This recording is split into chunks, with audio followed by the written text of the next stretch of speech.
perlu kerjasama kita semuanya.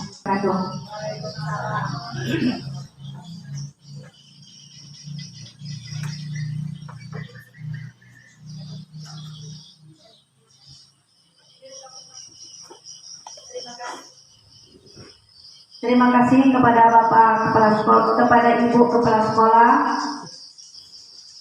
Acara selanjutnya yang ketiga, penyampaian materi workshop budaya positif oleh Ibu Nur Hasanah Hairani SPD. Kepada Ibu kami persilakan.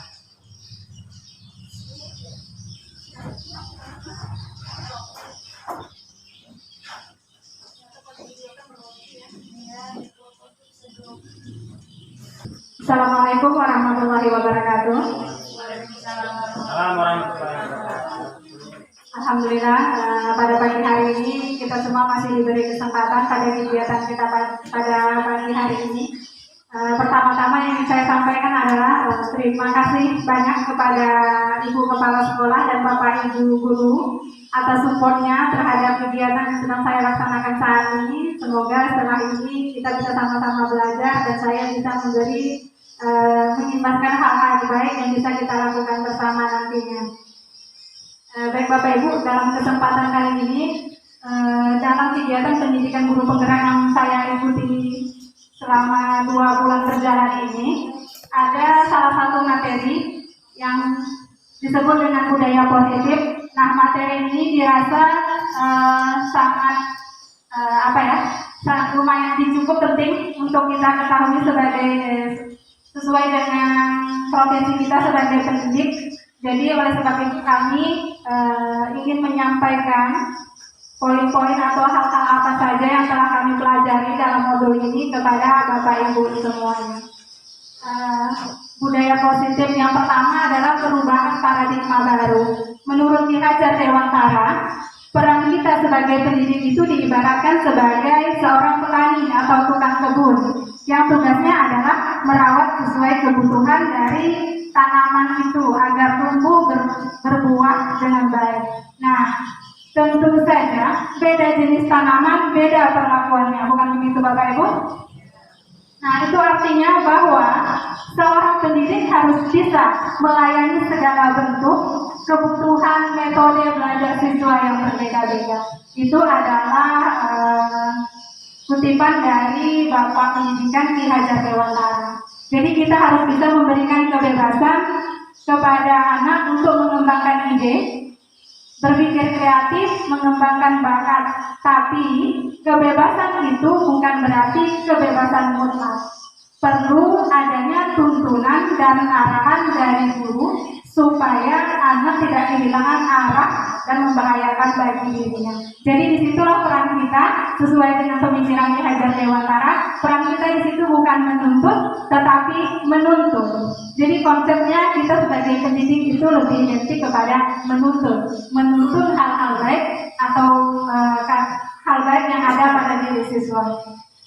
Selanjutnya, pembelajaran paradigma baru merupakan pembelajaran yang dirancang berdasarkan prinsip pembelajaran yang terdiferensiasi, sehingga setiap siswa belajar sesuai dengan kebutuhan dari tahap perkembangan untuk mewujudkan profil pelajar Pancasila. Nah, kebetulan di sekolah kita sendiri sudah menggunakan kurikulum Merdeka sebagai salah satu sekolah penggerak. Seiring dan seirama dengan apa yang dicanangkan pemerintah bahwa kurikulum Merdeka itu seperti yang kita ketahui, untuk kurikulum Merdeka itu sendiri setiap capaian dan fase perkembangan anak itu berbeda. Nah, itu untuk kurikulumnya, untuk pembelajaran yang kita lakukan di kelas hendaknya mengikuti ke arah tersebut. Jadi pembelajaran tersebut disebut dengan pembelajaran yang terdiferensiasi. Jadi setiap kebutuhan siswa itu berbeda, sehingga perlakuan pembelajaran yang kita laksanakan di kelas juga hendaknya bervariasi. Karena tidak semua anak kita mempunyai pemahaman yang sama untuk penyampaian satu materi pelajaran yang kita sampaikan. Mungkin ada sebagian dari mereka yang lebih cepat paham ketika menggunakan audiovisual.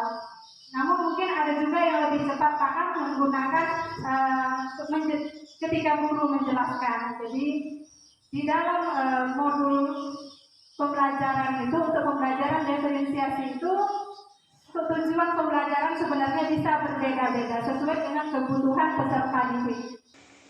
Nah, Bapak Ibu, selanjutnya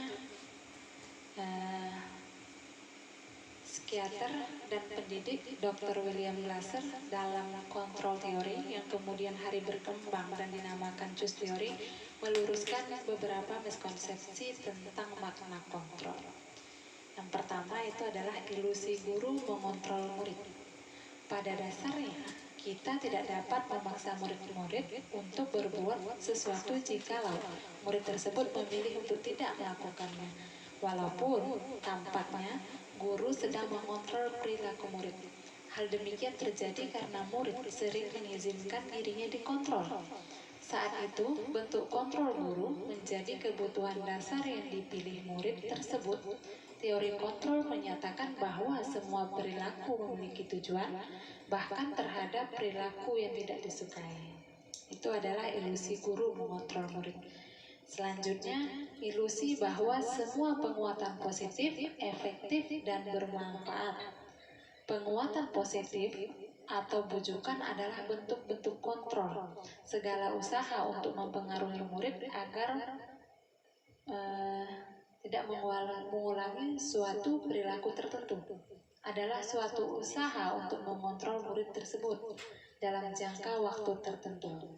Kemudian murid tersebut akan menyadarinya dan mencoba untuk menolak bujukan kita, atau bisa jadi murid tersebut menjadi tergantung pada pendapat sang guru untuk berusaha.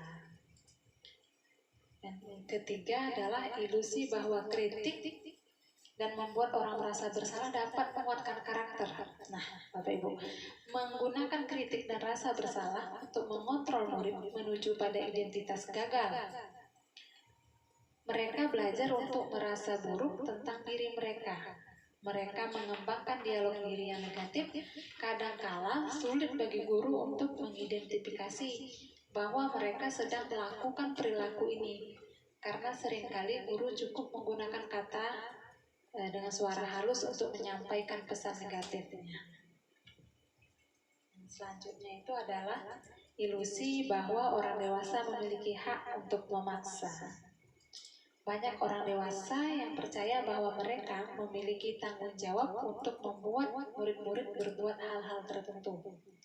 Apapun yang dilakukan dapat diterima selama ada sebuah kemajuan berdasarkan sebuah pengukuran kinerja. Pada saat itu pula, orang dewasa akan menyadari bahwa perilaku memaksa tidak akan efektif untuk jangka waktu panjang, dan sebuah hubungan permusuhan akan terbentuk.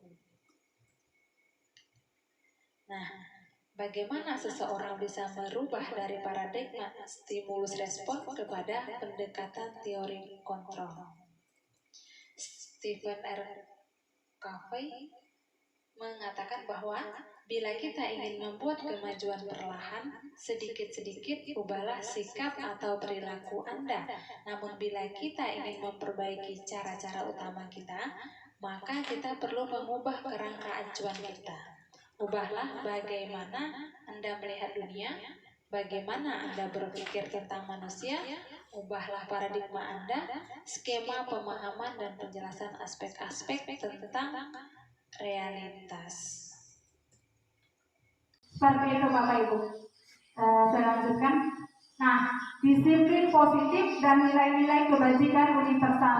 Kebanyakan dari kita pun menghubungkan kata disiplin itu dengan tata tertib, bukan begitu Bapak Ibu? Teratur dan kepatuhan terhadap aturan. Disiplin juga dimaknai menjadi sesuatu yang dilakukan seseorang pada orang lain untuk mendapatkan kepatuhan. Itu yang tadi biasa kita dengar. Disiplin sebagai bentuk kontrol diri, yakni belajar untuk mengontrol diri untuk mencapai suatu tujuan positif yang mengacu pada nilai-nilai prinsip yang dianut seseorang yang disebut sebagai nilai-nilai kebajikan universal.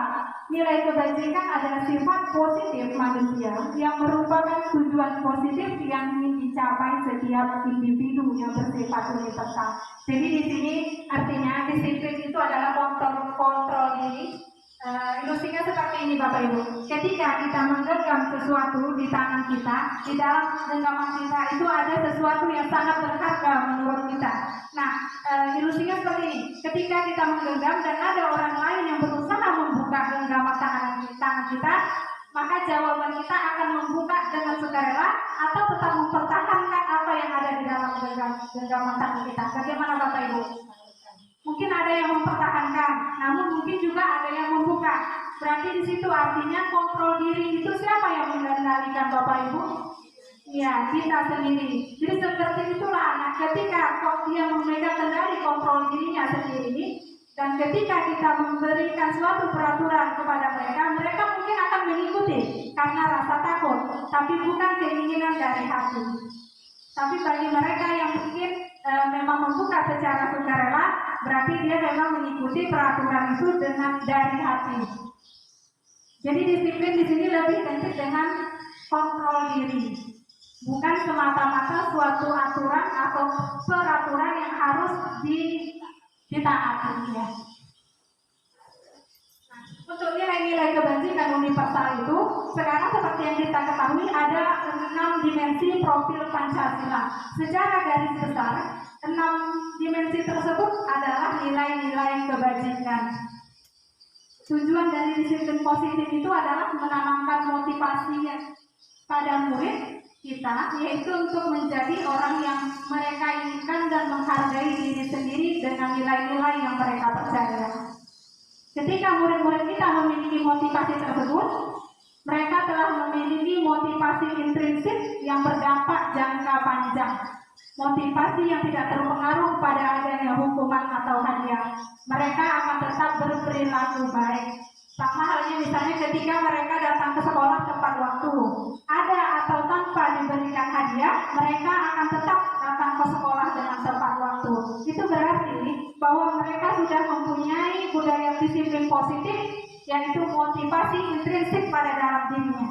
Sama halnya dengan kita Bapak Ibu, ketika kita datang ke sekolah tepat waktu, itu adalah kesadaran dari kita karena itu adalah tugas kita, bukan semata-mata mungkin untuk mendapatkan pujian, apalagi itu penghargaan. Jadi disiplin positif itu adalah memiliki motivasi intrinsik dari dalam diri sendiri. Jika siswa kita memiliki motivasi intrinsik dari dalam diri sendiri, otomatis tanpa kita suruh pun mereka akan tetap datang ke sekolah tepat waktu, karena memang kesadaran itu dari hati. Jadi di sini bagaimana kita mengembangkan disiplin positif itu sehingga siswa kita itu merasa bahwa disiplin positif itu adalah motivasi dari dalam dirinya sendiri, tidak perlu ada dorongan dari orang lain. Di situ sebenarnya yang lebih kita tekankan.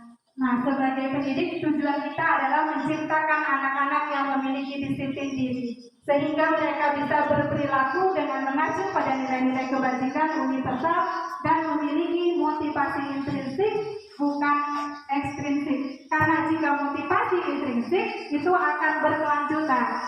Karena itu memang dari dalam diri. Tapi jika hanya semata-mata karena motivasi ekstrinsik, adanya motivasi dari luar hanya karena takut pada peraturan, itu suatu saat mereka akan berubah. Seperti itu. Kemudian motivasi perilaku manusia. Menurut seorang ilmuwan, yakni Diana Gosen, dalam bukunya Restructuring School Discipline, menyatakan ada 3 motivasi perilaku manusia. Yang pertama, untuk menghindari ketidaknyamanan atau hukuman. Nah, jika siswa kita datang tepat waktu tadi, mungkin ada salah satu, jika dia datang tepat waktu tapi itu bukan motivasi intrinsik dari dalam diri. Mungkin ada dari salah satu 3 perilaku manusia ini pada dirinya. Mungkin untuk menghindari ketidaknyamanan atau hukuman. Selanjutnya, perilaku manusia itu ada untuk mendapatkan imbalan atau penghargaan. Dan yang terakhir, untuk menjadi orang yang mereka inginkan dan menghargai diri sendiri dengan nilai-nilai yang mereka percaya. Jadi harapan kita yang mana Bapak Ibu dari ketiga motif perilaku manusia ini untuk peserta didik? Tentu kita mungkin akan mengharapkan seperti ini, untuk menjadi orang yang mereka inginkan dan menghargai diri sendiri dengan nilai-nilai yang mereka percaya. Bukan begitu Bapak Ibu? Terima kasih. Selanjutnya selain tiga perilaku manusia tadi, ada 5 kebutuhan dasar manusia. Seluruh tindakan manusia memiliki tujuan tertentu. Semua yang kita lakukan adalah usaha terbaik untuk mendapatkan apa yang kita inginkan. Ketika kita mendapatkan apa yang kita inginkan, sebetulnya saat itu kita sedang memenuhi satu atau lebih dari satu kebutuhan dasar kita. Di sini secara garis besar ada 5 kebutuhan dasar manusia. Yang pertama adalah kebutuhan untuk bertahan hidup. Jadi yang kita butuhkan sandang, papan, dan pangan. Iya. Selanjutnya adalah cinta dan kasih sayang. Jadi cinta dan kasih sayang itu sangat dibutuhkan Bapak Ibu. Tidak hanya makan, rumah, dan tempat tinggal saja yang kita butuhkan, tapi jika hidup tanpa cinta dan kasih sayang hampa. Bukan begitu Bapak Ibu? Intermezzo sedikit. Selanjutnya adalah kebebasan. Jadi tiap-tiap kita itu menginginkan suatu kebebasan. Kebebasan di sini adalah kebebasan yang dalam artian positif. Jadi setiap kita itu tidak ada yang ingin hidup dalam tekanan orang lain. Membutuhkan kebebasan, freedom. Selanjutnya kesenangan. Tidak perlu harus bekerja, harus belajar. Tapi juga butuh ketenangan agar semua itu seimbang porsinya. Selanjutnya kekuasaan. Nah, di sini ada kekuasaan. Jadi 5 kebutuhan dasar manusia itu menurut saya memang kebutuhan yang sangat kita butuhkan saat ini, yang ada pada diri kita. Baik, Bapak Ibu, kita lanjutkan tentang 5 kebutuhan dasar manusia. Yang pertama adalah kebutuhan bertahan hidup.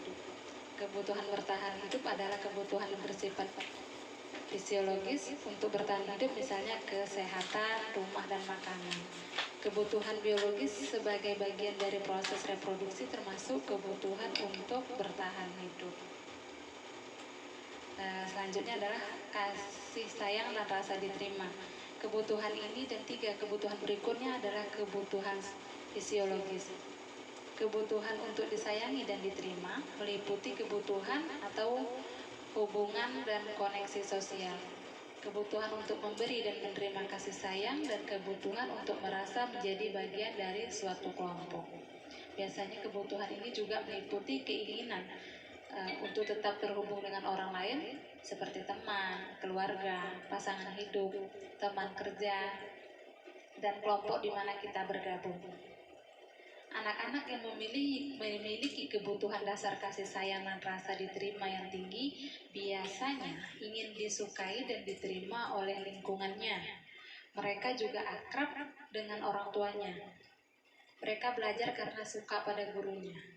Bagi mereka, teman sebayanya sangatlah penting. Mereka juga biasanya suka bekerja dalam kelompok.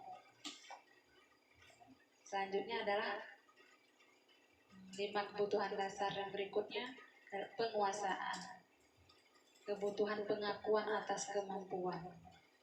Kebutuhan ini berhubungan dengan kekuatan untuk mencapai sesuatu.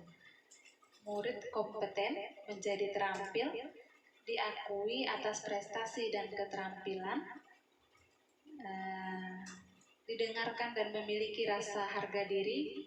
Kebutuhan ini meliputi keinginan untuk dianggap berharga, bisa membuat perbedaan, bisa membuat pencapaian, kompeten, diakui, dihormati. Ini meliputi self-esteem dan keinginan untuk meninggalkan pengaruh. Anak-anak yang memiliki kebutuhan dasar akan penguasaan yang tinggi biasanya selalu ingin menjadi pemimpin. Mereka juga suka mengamati sebelum mencoba hal-hal baru dan mereka kecewa bila melakukan kesalahan. Mereka juga biasanya rapi dan sistematik dan selalu ingin mencapai yang terbaik. Selanjutnya adalah kebebasan. Kebutuhan akan pilihan.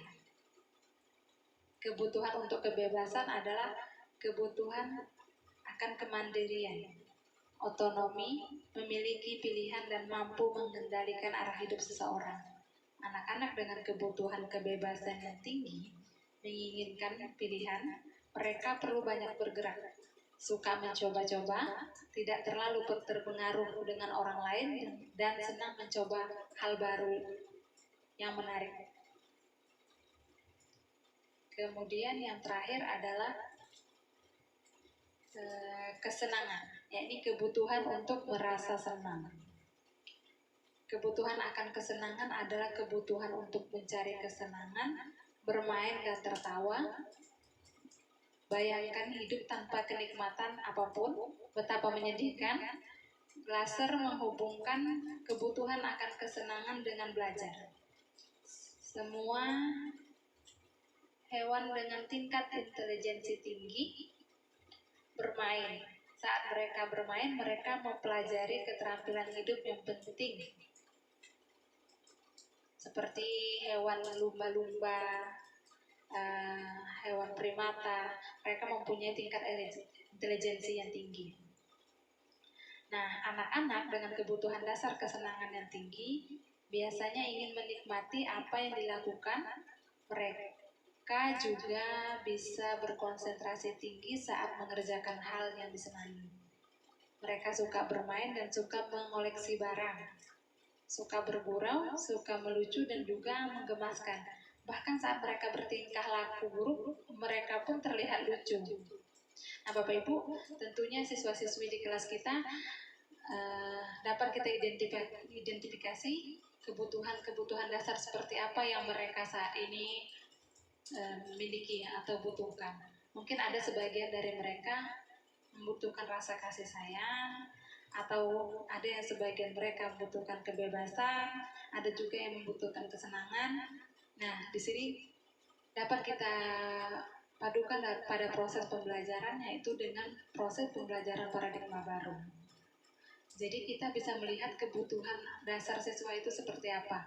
Selanjutnya dapat kita kaitkan dengan proses pembelajaran di kelas itu seperti apa upaya kita agar dapat memenuhi kebutuhan dasar mereka. Karena setiap anak memiliki kebutuhan dasar yang berbeda-beda. Itu sebabnya kenapa paradigma baru itu merupakan pembelajaran terdiferensiasi. Karena melihat kebutuhan setiap siswa itu berbeda. Berbeda kebutuhan, maka berbeda juga cara penyelesaian yang kita lakukan sebagai guru. Karena tidak semua anak memiliki keinginan atau kebutuhan yang sama.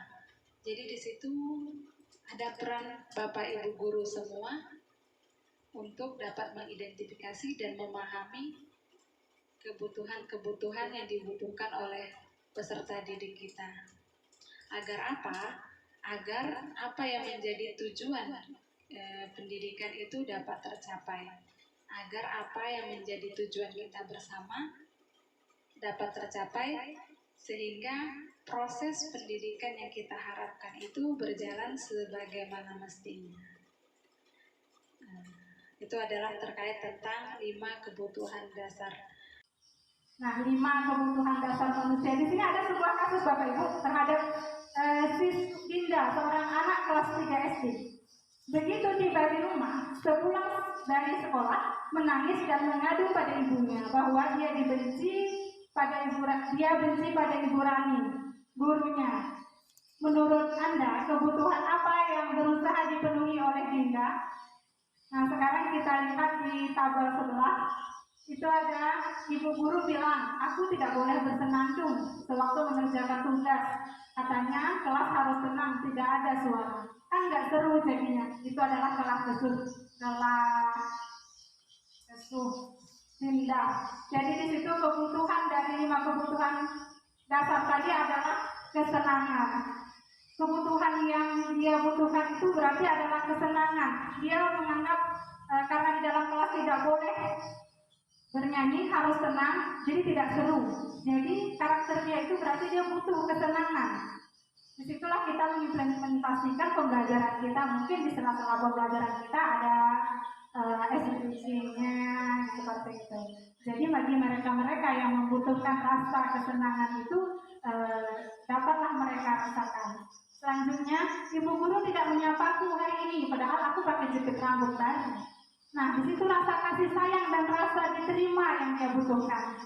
Jadi ada baiknya rupanya jika kita melihat siswa kita mungkin ada memakai sesuatu yang baru, kita sapa, oh baru ya nak, oh bagus sekali, karena mereka butuh rasa kasih sayang. Dengan begitu, keinginan dan rasa hormatnya kepada kita pun akan bertambah. Selanjutnya, aku bosan, masa belajarnya cuma gitu-gitu aja dengan ibu guru. Nah berarti dia ingin kebebasan Bapak Ibu, karena dia bosan dengan pembelajaran seperti itu saja yang melulu.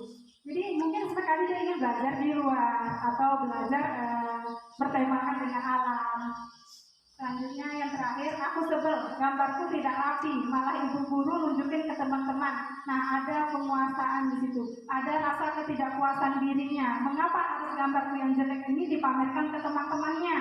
Jadi di situ akan menimbulkan rasa kesal pada dirinya.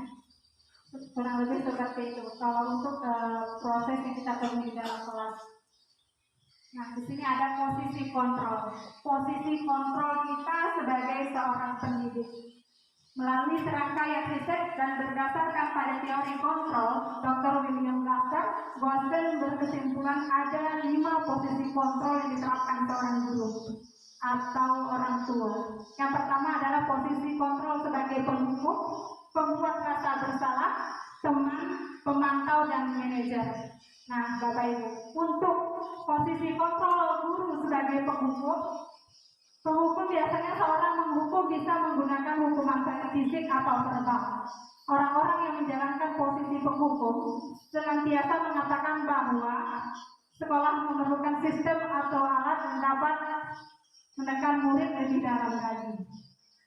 Di situ biasanya kalimat yang sering dipakai untuk posisi penghukum oleh guru itu adalah patuhi aturan saya atau awas, kamu selalu saja salah, pasti selalu yang terakhir selesai. Itu adalah posisi guru sebagai penghukum. Kemudian posisi guru sebagai pembuat rasa bersalah.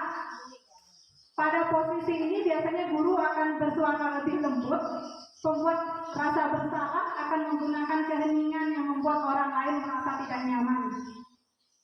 Kemudian kata-kata yang sering diucapkan adalah, ibu sangat kecewa sekali dengan kamu. Berapa kali bapak harus memberitahu kamu ya? Dan ini adalah posisi sebagai pembuat rasa bersalah. Kalau posisi penghukum, tadi efeknya adalah siswa menjadi lebih pendendam. Sementara untuk posisi kontrol sebagai pembuat rasa bersalah, siswa itu lebih cenderung kurang percaya diri, kehilangan kepercayaan dirinya. Jadi untuk identitas posisi kontrol sebagai penghukum dan sebagai pembuat rasa bersalah itu menurut Goldstein tadi adalah identitas gagal. Jadi selanjutnya ada sebagai teman, posisi kontrol guru sebagai teman.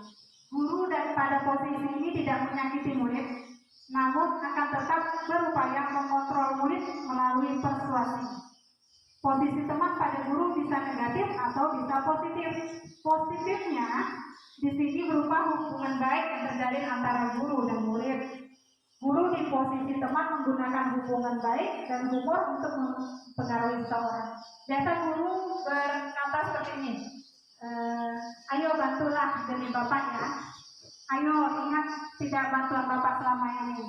Ya sudah, kali ini tidak apa-apa, nanti ibu bantu bereskan. Nah, untuk hal negatifnya dari posisi kontrol ini adalah bila suatu saat guru tersebut tidak membantu mereka lagi, maka mereka akan kecewa. Selain itu, mereka juga terkesan kurang menghormati gurunya karena merasa posisi kontrol itu sebagai teman, dia merasa terlalu dekat dengan gurunya. Jadi itu pun tidak bukan hal yang sangat positif yang bisa kita lakukan, tapi mungkin jika pun kita memakai posisi kontrol sebagai teman, maka harus kita imbangi juga posisi kontrol sebagai manajer. Kita gabung dua posisi kontrol itu. Kita tidak perlu menghilangkan posisi kontrol sebagai teman, tapi kita tetap menggabungkan posisi kontrol sebagai manajer, bahwa kita ini adalah orang yang patut untuk mereka hargai. Selanjutnya posisi pemantau. Memantau berarti mengawasi. Di sini lebih yang sering disebut oleh guru jika berbicara dengan posisi pemantau itu peraturannya apa? Apa yang telah kamu lakukan? Sanksi atau konsekuensinya apa? Misalnya ketika anak kita melakukan suatu kesalahan, sebagai posisi pemantau kita akan nanya, kenapa tidak dibuat? Kalau kita tidak buat, apa sanksinya sesuai kesepakatan kita? Itu posisi kita sebagai pemantau, posisi seorang pendidik sebagai pemantau. Yang terakhir adalah posisi kontrol manager. Posisi terakhir, manajer adalah posisi di mana guru berbuat sesuatu bersama murid, mempersilahkan murid mempertanggungjawabkan perilakunya, mendukung murid agar dapat menemukan solusi atas permasalahannya sendiri. Namun, bila kita menginginkan murid kita menjadi manusia merdeka, mandiri dan bertanggung jawab, maka kita perlu mengacu kepada restitusi yang dapat menjadikan kita seorang manajer bagi diri sendiri. Nah, Bapak Ibu, untuk menjadikan posisi kita sebagai posisi manajer, kita perlu mengetahui tentang segitiga restitusi untuk menyelesaikan suatu permasalahan yang mungkin sering kita jumpai di kelas. Namun untuk tiga posisi kontrol ini, teman, pemantau, dan manajer adalah posisi kontrol positif. Jadi kita bisa mungkin yang bisa kita lakukan sebagai saat ini adalah menjadi teman ya, menjadi pemantau juga ya, manajer hendaknya juga ya. Jadi setiap anak yang membuat kesalahan itu kita tetap memberikan sanksi, namun kita memberikan dia gambaran apa yang bisa dipertanggungjawabkan dengan kesalahan yang mereka lakukan. Jadi mereka tetap harus disiplin, tapi juga mereka tidak menganggap kita itu menghukum mereka, kurang lebih seperti itu. Nah, untuk mengimbangi posisi. Baik Bapak Ibu, masih terkait dengan posisi kontrol sebagai guru. Tadi ada 5. Ada sebuah contoh peragaan yang dikutip dari Yayasan Pendidikan Luhur tahun 2007, di mana ada seorang murid yang melanggar peraturan sekolah. Selanjutnya terjadilah dialog antara siswa dan murid tersebut. Nah, pada posisi kontrol sebagai penghukum, biasanya nada suaranya itu lebih tinggi. Jari menunjuk-nunjuk. Misalnya seperti ini kalimat yang dikeluarkan. Terlambat lagi, pasti datang terlambat. Nah, Bapak Ibu, coba kita tanyakan pada diri kita. Bagaimana kira-kira perasaan murid kita bila seorang guru berbicara seperti itu saat murid kita datang terlambat?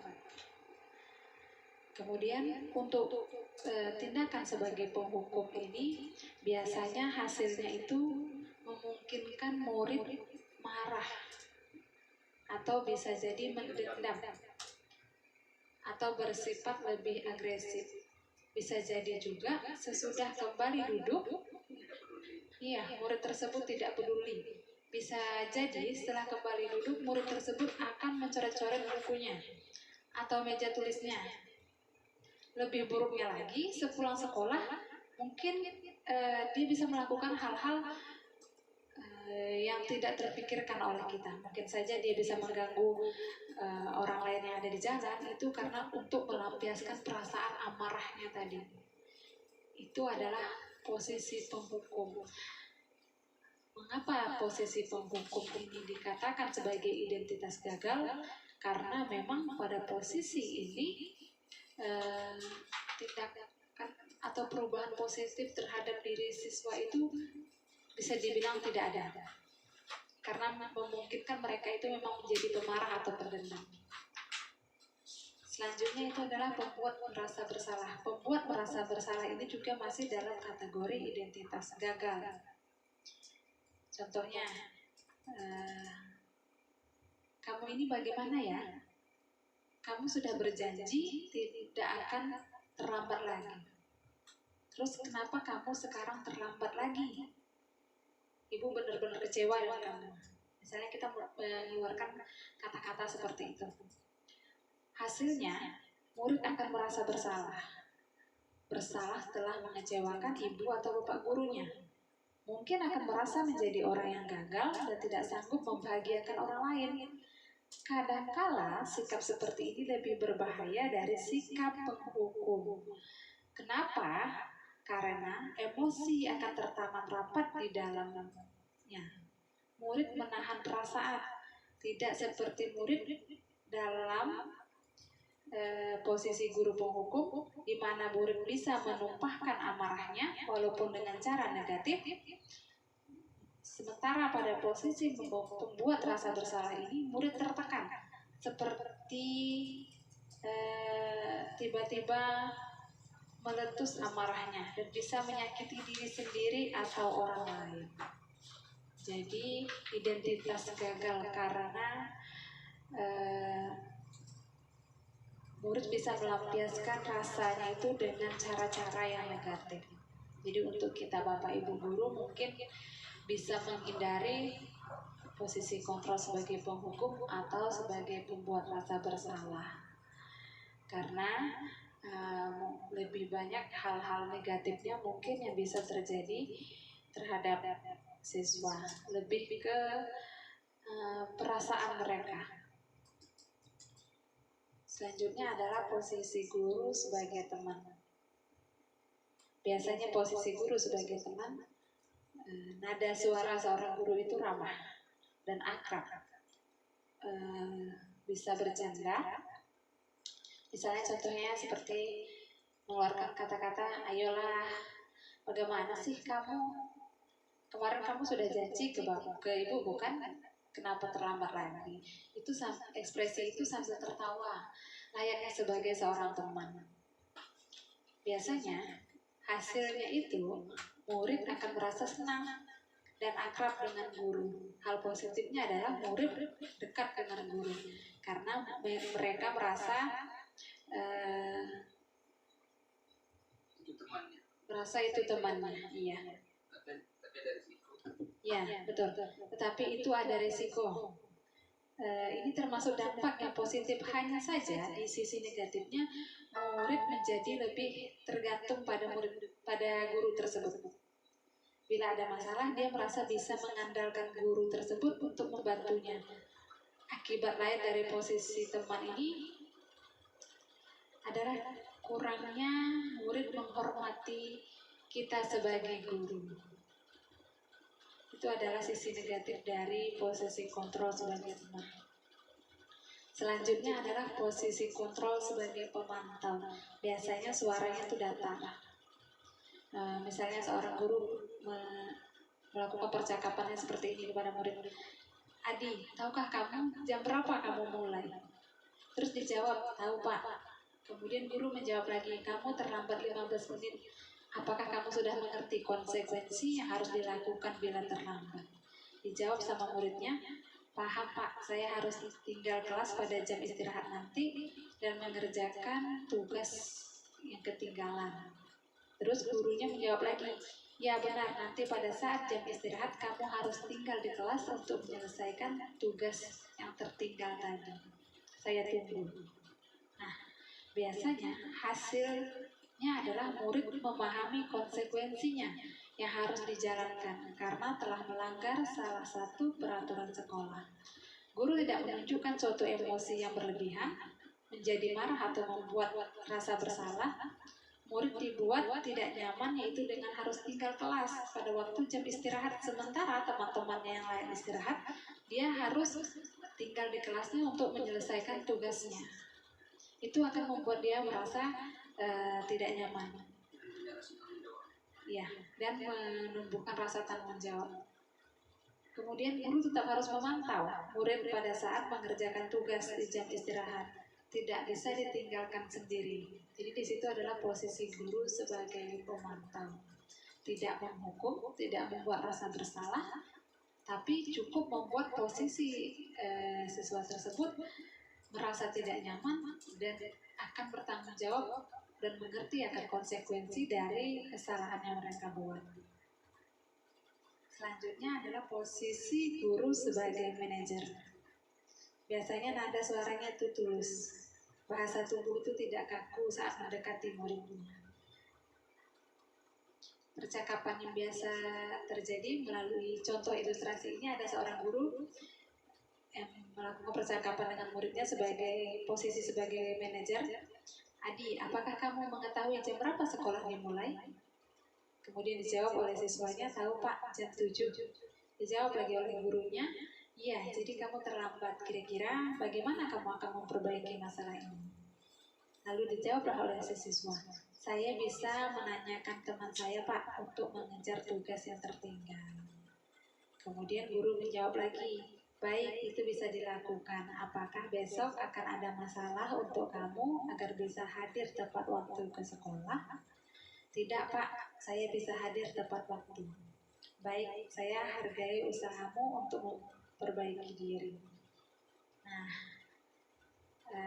nada suaranya biasanya cukup halus, kemudian dengan bahasa tubuh yang tidak kaku.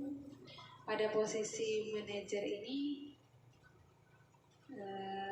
suara guru sebaiknya tulus, tidak perlu marah, tidak perlu meninggikan suara, apalagi menunjuk-nunjuk jari ke murid, atau bersikap seolah-olah menyesal tampak sedih sekali, atau perbuatan murid, ataupun bersenda gurau menempatkan diri. Di kontrol tadi, di sini ada keyakinan kelas. Kalau kemarin namanya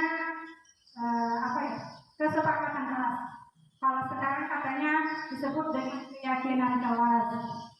Salah satu disiplin positif yang bisa kita terapkan itu adalah adanya keyakinan kelas. Dan alhamdulillah untuk di sekolah kita semua kelas sudah punya itu semua. Namanya kesepakatan kelas. Jadi itu kita secara tidak langsung sudah menanamkan sifat budaya positif itu Bapak Ibu. Di kelas kita masing-masing sudah ada kesepakatan yang kita buat dengan siswa. Salah satunya mungkin masuk kelas tepat waktu. Nah, di situ disiplin positifnya yang kita sepakati dan nilai kebajikan yang kita dapat peroleh dari situ adalah mendidik anak supaya disiplin. Itu nilai kebajikan yang kita bisa ambil dari situ.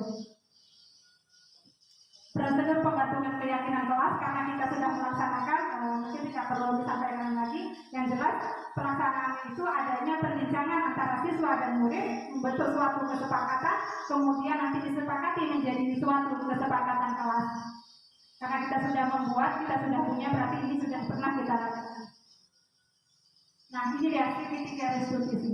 Jadi untuk menyelesaikan suatu permasalahan yang kita temukan di dalam kelas, kita bisa menggunakan segitiga restitusi menunjang posisi kontrol tadi sebagai manajer. Segitiga restitusi adalah proses menciptakan kondisi bagi murid untuk memperbaiki kesalahan mereka, sehingga mereka tidak kembali pada kelompok mereka dengan karakter yang lebih kuat. Nah, yang pertama yang kita lakukan, yakni menstabilkan identitas, stabilize the identity. Baik, bagian dasar dari segitiga bertujuan untuk mengubah identitas anak dari orang yang gagal karena melakukan kesalahan menjadi orang yang sukses. Anak yang melanggar peraturan karena sedang mencari perhatian adalah anak yang mengalami kegagalan. Dia mencoba untuk memenuhi kebutuhan dasarnya, namun ada benturan. Kalau kita mengkritik dia, maka kita akan tetap membuatnya pada posisi gagal. Kalau kita ingin menjadi reflektif, maka kita harus meyakinkan si anak dengan cara mengatakan kalimat-kalimat ini. Berbuat salah itu tidak apa-apa. Tidak ada manusia yang sempurna. Saya juga pernah melakukan kesalahan seperti itu. Nah, posisi ini adalah salah satu posisi kontrol guru sebagai manajer. Karena setelah menstabilkan identitas, kita akan menanyakan keyakinan apa yang mereka bisa lakukan untuk mempertanggungjawabkan kesalahannya, dan apa yang akan mereka lakukan ke depannya agar itu tidak terulang lagi. Jadi kita tidak perlu memberi hukuman, hanya kita memberi kesadaran. Seperti itu. Setelah menstabilkan identitas, maka langkah kedua adalah validasi tindakan yang salah. Setiap tindakan kita dilakukan dengan suatu tujuan, yaitu memenuhi kebutuhan dasar. Kalau kita memahami kebutuhan dasar, apa yang mendasari sebuah tindakan, kita akan bisa menemukan cara-cara paling efektif untuk memenuhi kebutuhan tersebut. Biasanya kata-kata yang sering didengar itu adalah Padahal kamu tidak melakukan yang lebih buruk dari ini ya. Kamu pasti punya alasan mengapa melakukan hal ini. Ada kalimat-kalimat tanya seperti itu yang biasa disampaikan oleh guru. Kebetulan Bapak Ibu saya sudah mencoba menyelesaikan suatu permasalahan menggunakan segitiga restitusi ini. Kemarin kebetulan di jam saya ada siswa yang terlambat masuk, kemudian dicobalah menggunakan validasi menggunakan segitiga restitusi dengan kontrol guru sebagai manajer. Ditanya kenapa dia terlambat, dia bilang karena begadang nonton bola. Jadi tapi kita memberi penguatan, tapi dia masih datang ya ke sekolah walaupun terlambat, masih memakai peralatan lengkap, masih membawa bukunya gitu. Jadi kira-kira apa yang bisa anak ibu lakukan agar peristiwa ini tidak terulang lagi? Jadi dia menjawab, kami tidak lagi bu, nanti nonton TV-nya sampai tengah malam. Kemudian apa hal baik yang ingin anak ibu dapatkan setelah menjalankan restitusi ini? Kami ingin menjadi orang yang lebih disiplin dan bertanggung jawab. Seperti itu. Pernah dicobakan kemarin sekali. Nah, ini adalah validasi tindakan langkah yang kedua. Dan langkah yang terakhir ialah menanyakan kelas. Disitulah kita manfaatkan kesepakatan kelas yang kita sudah lakukan. Dengan kesalahan yang mereka buat, kita langsung alihkan. Apa nilai-nilai yang sudah kita sepakati dalam keyakinan kelas kita? Nah, di keyakinan kelas kita itu ada datang tepat waktu tuh, tidak boleh terlambat. Nah, berarti kamu sudah melakukan keyakinan kelas dengan baik, otomatis dia akan menjawab betul karena memang saat itu dia terlambat. Disitulah nilai-nilai kebajikan itu saling kita sangkut pautkan antara satu dengan yang lain dengan posisi guru sebagai manajer atau pemantau dan teman. Saya lanjutkan Bapak Ibu, masih terkait masalah restitusi segitiga. Sebagai contoh yang telah saya sebutkan tadi, ini dalam melaksanakan restitusi segitiga itu ada beberapa langkah yang harus kita laksanakan. Yang pertama adalah menstabilkan identitas terlebih dahulu, kemudian memvalidasi tindakan yang salah. Menurut teori kontrol, semua tindakan manusia, baik atau buruk, pasti memiliki maksud dan tujuan tertentu. Seorang guru yang memahami teori kontrol pasti akan mengubah pandangannya dari teori stimulus respon ke cara berpikir proaktif yang mengenali tujuan dari setiap tindakan. Kita mungkin tidak suka sikap seorang anak yang terus-menerus merengek, tapi bila sikap itu mendapat perhatian kita, maka kita telah memenuhi kebutuhan anak tersebut. Itu tadi adalah memvalidasi tindakan yang salah. Langkah selanjutnya adalah menanyakan keyakinan. Jadi restitusi itu tidak menyarankan guru bicara ke murid bahwa melanggar aturan itu adalah sikap yang baik. Tapi dalam restitusi, guru harus memahami alasannya dan paham bahwa setiap orang pasti akan melakukan yang terbaik di waktu tertentu. Sebuah pelanggaran aturan seringkali memenuhi kebutuhan anak akan penguasaan, walaupun seringkali bertabrakan dengan kebutuhan yang lain, yaitu kebutuhan akan kasih sayang dan rasa diterima. Kalau kita tolak anak yang sering berbuat salah, dia akan tetap menjadi bagian dari masalah. Namun bila kita memahami alasannya melakukan sesuatu, maka dia akan merasa dipahami. Para guru yang telah menerapkan strategi ini mengatakan bahwa anak-anak yang tadinya tidak terjangkau menjadi lebih terbuka kepada mereka. Strategi ini menguntungkan murid dan guru karena guru akan berada dalam posisi siswa dan karena itu akan memiliki perspektif yang berbeda pula terhadap peserta didik. Assalamualaikum warahmatullahi wabarakatuh. Sedikit yang ingin saya tanyakan, Ibu, bagaimana hasilnya setelah Ibu menerapkan segitiga restitusi di kelas? Baik, terima kasih kepada Ibu Mutia untuk tanggapannya dan pertanyaannya. Yang dimana tadi Bu Mutia mengatakan perubahan apa yang terlihat atau bagaimana hasilnya setelah segitiga restitusi itu diterapkan untuk penyelesaian suatu permasalahan yang berkaitan dengan keyakinan kelas. Ya baik, kebetulan pelaksanaan segitiga restitusi itu sudah saya terapkan untuk 2 kasus yang berbeda dengan langkah-langkah. Yang pertama itu adalah menstabilkan identitas, kemudian memvalidasi tindakan yang salah, lalu menanyakan keyakinan. Jadi setelah tindakan itu dilakukan, maka ada perubahan sikap yang terlihat pada peserta didik, khususnya siswa di kelas.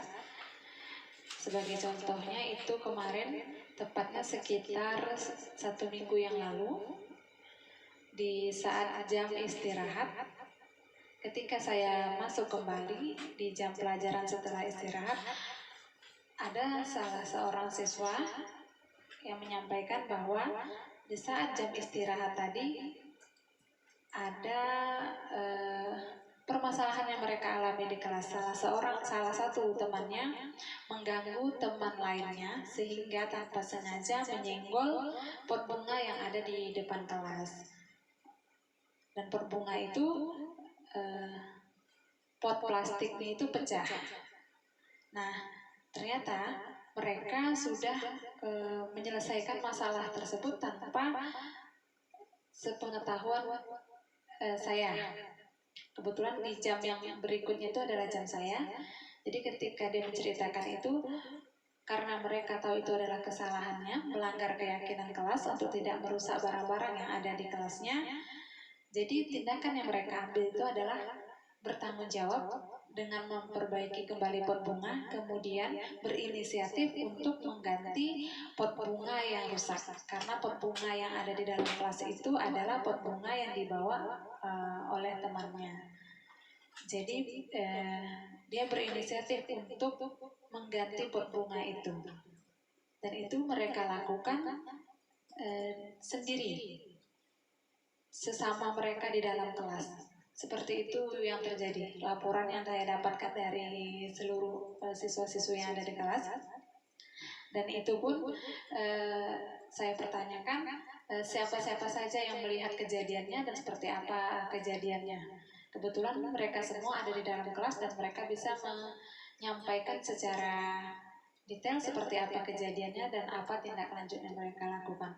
Nah, di situ saya melihat bahwa sudah ada perubahan perilaku yang biasanya mungkin mereka hanya mengabaikan saja atau langsung melapor kepada gurunya, tapi setelah yang terjadi adalah mereka sudah menyelesaikan sendiri. Jadi ketika saya masuk, saya hanya memberi penguatan lebih lanjut terkait permasalahan yang mereka hadapi, tetap dengan melaksanakan langkah-langkah segitiga restitusi itu, tetap menanyakan keyakinan kelas, memvalidasi tindakan, serta menstabilkan identitas.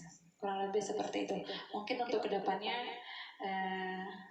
berangsur-angsur menjadi jauh lebih baik dan kita semua juga mungkin nanti bisa sama-sama belajar untuk menerapkannya. Semoga apa yang menjadi harapan kita itu dapat tercapai. Mungkin itu aja yang dapat saya sampaikan terkait tentang pertanyaan yang disampaikan oleh Ibu Mutia. Bagaimana Bapak Ibu, sudah siang? Baiklah, mungkin sampai di sini saja. Hanya ini saja yang dapat saya sampaikan. Semoga bermanfaat untuk kita semua dan semoga ini kita coba untuk mulai menerapkan. Akhir kata, jika penyampaian saya masih banyak kekurangannya, saya mohon maaf karena saat ini saya juga sedang belajar. Mari kita sama-sama belajar. Marilah kita membuka diri untuk perubahan. Jadilah bagian dari agen perubahan pendidikan Indonesia. Mungkin hanya itu yang akan saya sampaikan. Jika kurang, mohon maaf. Saya tutup penyampaian saya hari ini. Assalamualaikum warahmatullahi wabarakatuh.